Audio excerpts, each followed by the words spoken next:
Assalamu alaikum, ihr Lieben. Willkommen auf meinem Kanal zu einem neuen veganen Rezeptvideo von mir. Frisch gepresste grüne Gemüse- und/oder Wildkräutersäfte sind ein Lebenselixier, denn sie enthalten mindestens Chlorophyll, welches die Entgiftung unseres Körpers unterstützt. Darüber hinaus versorgen sie uns mit wertvollen Vitalstoffen wie Vitaminen, Mineralien, sekundären Pflanzenstoffen und Enzymen. Da diese grünen Säfte ein unglaubliches Heilungspotenzial besitzen, wäre man gut beraten, sie täglich mindestens einmal auf leeren Magen zu trinken. Für mehr Details dazu verlinke ich euch gerne eines meiner Videos dazu hier oben. Idealerweise sollten jedoch diese grünen Säfte in der Hauptsache aus grünem Gemüse, welches kohlenhydratarm ist, und Wildkräutern bestehen. Da kohlenhydratreiches Gemüse wie Karotten zum Beispiel oder auch Obst möglichst nicht entsaftet werden soll, weil dies zu viel Zucker beinhalten würde. Denn der viele Zucker schadet unseren Blutgefäßen und unserer Gesundheit.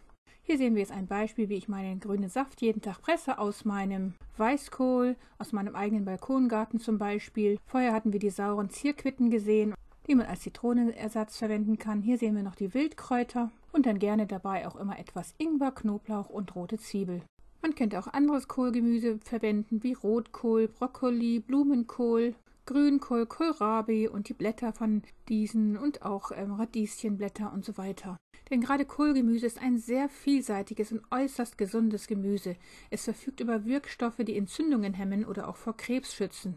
Sie enthalten sehr viele Vitamine, Mineralstoffe, Spurenelemente, insbesondere auch sehr viel Vitamin C. Und gerade dieses wichtige Vitamin und Antioxidant benötigen wir in der heutigen Zeit ganz besonders viel, da wir meist einen Mangel daran haben. Und die Arteriosklerose zum Beispiel ist die Vorstufe von Skorbut. Und um diese zu verhindern oder zu heilen, benötigen wir unglaublich viel Vitamin C. Schaut euch mein Video dazu gerne nochmal an. Wildkräuter sollten auch immer dabei sein, denn sie schenken uns seltene Vitalstoffe und wertvolle Heilsubstanzen, die wir im Kulturgemüse nicht mehr finden. Und wie wichtig gerade das Chlorophyll in diesen grünen Säften ist, weil es sehr viele Heilwirkungen beinhaltet, wie zum Beispiel, dass es vor Schimmelpilzgiften schützt, vor Schwermetallen, es wirkt krebsfeindlich, es zeigt eine Antiviruswirkung, es absorbiert schlechte Körpergerüche, es ist wichtig für die Blutbildung, es trägt zur besseren Wundheilung bei. Mein Video zum Entgiften mit Chlorophyll verlinke ich euch hier oben. Zu den grünen Säften gebe ich dann immer mein Vitamin D3K2 Produkt in Form von Tropfen, meine Vitamin A Tropfen in Ölform und auch mein natives Schwarzkümmelöl. Durch die Zugabe dieser Öle verbessert sich dann auch die Aufnahme der fettlöslichen Vitamine darin. Davor haben wir gesehen, dass ich mit Erythrit stevia gesüßt habe. Das ist zum Beispiel eine der Methoden, wie man diesen grünen Saft schmackhafter machen kann. Denn da das gepresste Gemüse, wie wir jetzt gesehen haben, eben sehr zuckerarm ist, meist auch aufgrund der Wildkräuter sogar etwas bitter schmeckt, ist es wichtig, dass wir diesen Saft mit Erythrit stevia süßen. Ein harmloser, gesunder Zuckeraustauschstoff ohne Kalorien.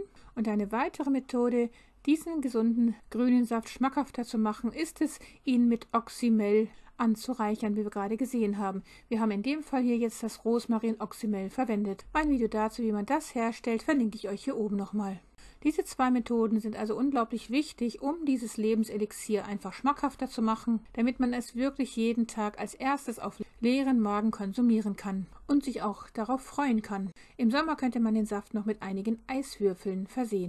Ideal wäre es, den Saft aus frisch geerntetem Gemüse aus dem eigenen Garten oder Balkongarten, wie hier jetzt in meinem Fall, mit dem Weißkohl herzustellen. Denn das Gemüse, was man frisch erntet und dann direkt danach verpresst, beinhaltet noch die meisten Vitamine und Enzyme. Da ja jetzt der Winter langsam auf uns zukommt, wo im Garten oder in meinem Balkongarten bald nichts mehr wachsen wird, werde ich mir auf der Fensterbank wieder mein Erbsengrün züchten, sodass ich weiterhin jeden Tag grünes Gemüse frisch ernten und entsaften kann. Mein Video zum Anbauen des Erbsengrüns auf der Fensterbank, das verlinke ich euch hier oben. Auf diesen hochbasischen Gemüse-Wildkräutersaft, der sich wohltuend auf unseren Magen und Darm auswirkt und unser Blut reinigt, sollten wir an keinem Tag verzichten. Liebste Grüße, Salam alaikum, eure Mariam.